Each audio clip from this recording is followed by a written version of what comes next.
Here, and I am going to be doing a series of videos here, starting with this one, doing some legislative updates for Maryland businesses or folks who do business in Maryland. The Maryland General Assembly finished up their business last week. So, as typical with most short-term legislative bodies, there was a flurry of activity coming at the end of everything as a result of the various working groups, various lobbying efforts, legislative efforts, things like that, dealing with pieces of legislation.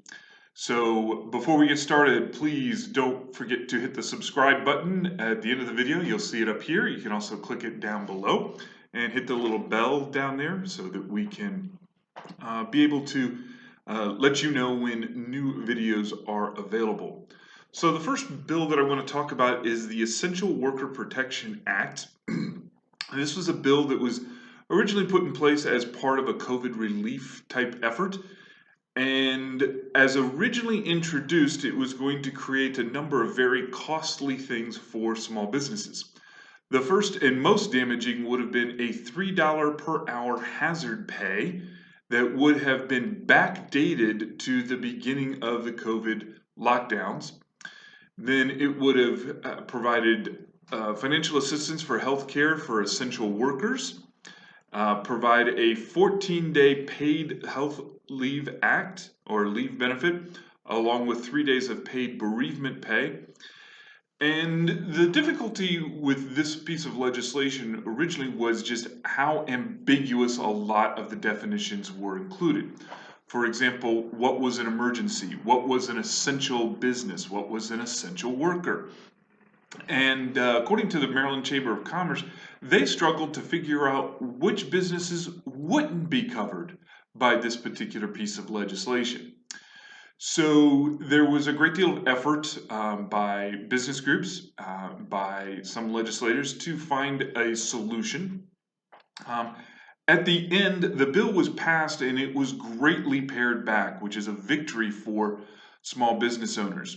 Gone is the $3 hazard pay retroactive. That's gone. And some of the other things that I'm going to discuss are also going to be greatly limited by the definitions that have been clarified and restricted. For example, emergency is going to be limited to a catastrophic public health emergency. So, you can't have the governor declaring a state of emergency, say, for a bad snowstorm or a hurricane or things like that, and then have all of these things kick in statewide. It's going to be a catastrophic public health emergency. And there were other ambiguities that were removed so that they're a little bit more in line with sort of how we think about things as a society.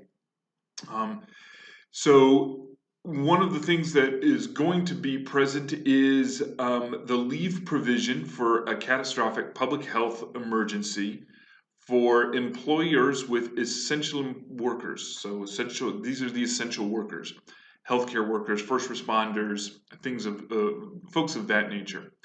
There will be available a bank of 14 days of paid leave. But that paid leave is only going to be available if there are federal and state money to reimburse the employer for that paid leave. So think about it this way. When the federal government passed the Federal Paid Leave Act provision, employers who gave that leave to their employees were eligible to receive a dollar-for-dollar tax credit against their payroll taxes, against their other taxes. They received that dollar-for-dollar tax credit in order to fund those payments so that the employer is not losing money by giving somebody leave and not having the productivity. So the leave bank is going to be premised on whether or not there is federal and state money available. And again, it has to be within the confines of a catastrophic public health emergency. So it's unclear whether the governor is going to sign this particular piece of legislation. The latest word that I've heard, and I've heard from a variety of sources, is the governor may allow this particular piece of legislation to become law without his signature. So that's a permissible action under the state of Maryland Constitution. So I believe that this will become law um, as we get a little bit more details and get a little bit more construction and how it's going to be interpreted by state agencies. We'll have a little bit better idea of how this is going to work for small businesses. But it's a big win for small businesses, thanks to the Maryland Chamber of Commerce and other entities who really sort of worked on this bill to make it something that wasn't horribly punitive to small businesses. So please don't forget to subscribe. Click the button up here, and you can get more content by clicking the button over here. As always, if you want to schedule a time to chat about how this bill or other legislation is going to affect your business, you can see a link to our scheduling software down below in the comments, or in the show notes rather.